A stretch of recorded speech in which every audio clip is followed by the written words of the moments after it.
Vulnerability research. The process of discovering vulnerabilities and design flaws that will open an operating system and applications to attack or misuse. So vulnerabilities are classified based on security level, low, medium, or high, and exploit range, local or remote. Do I need to be on the system or remote to the system? So an administrator needs vulnerability research. So to gather information about security trends, threats, and attacks, then they want to go and find weaknesses and alert the network administrator before a network attack, hopefully. You want to get information that helps to prevent the security problem, and then learn how to recover from a network attack so that you have a good holistic program. You're trying to prevent stuff from the front end. In the event that something does happen, something will happen, you have a way to mitigate the threats. So vulnerability research websites, where can we find information? So I'm going to tell you right now, most of the stuff in these slides, they just updated this deck, but most of this stuff is old. So don't trust only these sites. Do your own research. So we have the Code Red Center, Microsoft Vulnerability Research, Security Magazine, Security Focus, HelpNet Security, HackerStorm, SC Magazine, Computer World, Hacker Journals, Windows Security. This is a drop in the bucket. There are 1,000 good reads out there, and you need to be checking them every day. I warned you already to become a doctor, but you said no, and now you're subject to learning every day, just like you would be, or you're going to be studying more than a doctor would be. So penetration testing. We have a couple of different things we're going to talk about here, so let's dive in. Penetration testing is a method of evaluating the security of an information system or network by simulating an attack to find out vulnerabilities that an attacker could exploit. So yes and no, that's kind of what you do in a nutshell. That's definitely one piece, is a vulnerability scan. But you scan for vulnerabilities that you may know about, looking for an easy way in. Do I have a boxed exploit that I can take off the shelf and just fire at this network, or do I need to come up with one of my own?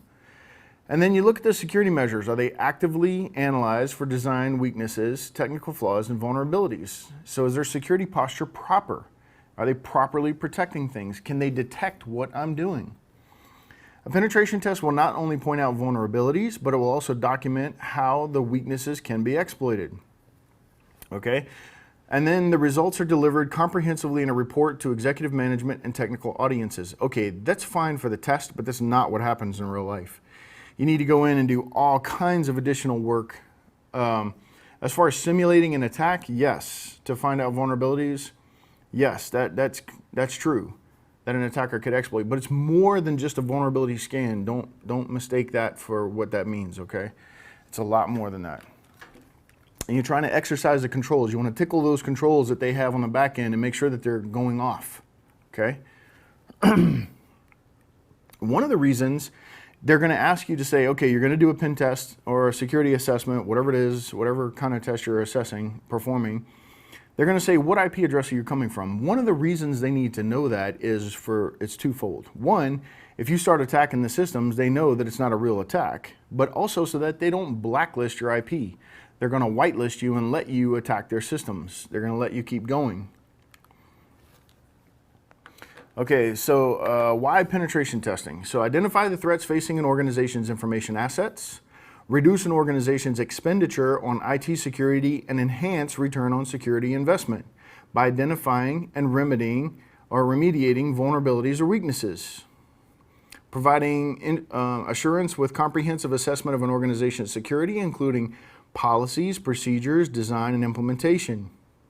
So you're providing assurance that everything's working properly. You're going to tickle those controls and make sure that they are firing off. And you're going to gain and maintain certification to an industry regulation. Make sure that they're adhering to whatever controls they're trying to adhere to, right? Whatever HIPAA controls are in place, that kind of thing. They might not be subject to all of the HIPAA controls. They might only need to adhere to 5. Same for PCI. Whatever it is they're trying to adhere to, you should be checking. So one of the questions you ask, why do you want a pen test? It's one of the very first questions you ask. Well, we're trying to adhere to HIPAA, controls A through Z. Okay, you want to adhere to all the HIPAA controls. Got it. So your report should be kind of honed to show what they are or are not adhering to with respect to HIPAA. You might want to focus on that because that's the point of the test. And you need to discuss that. What do you need out of the report? And then they may say, well, we don't want to tell you that. Just give us a report that go do your thing and let us know what you find. And you'll be like, okay, well, that's fine. I'll do that.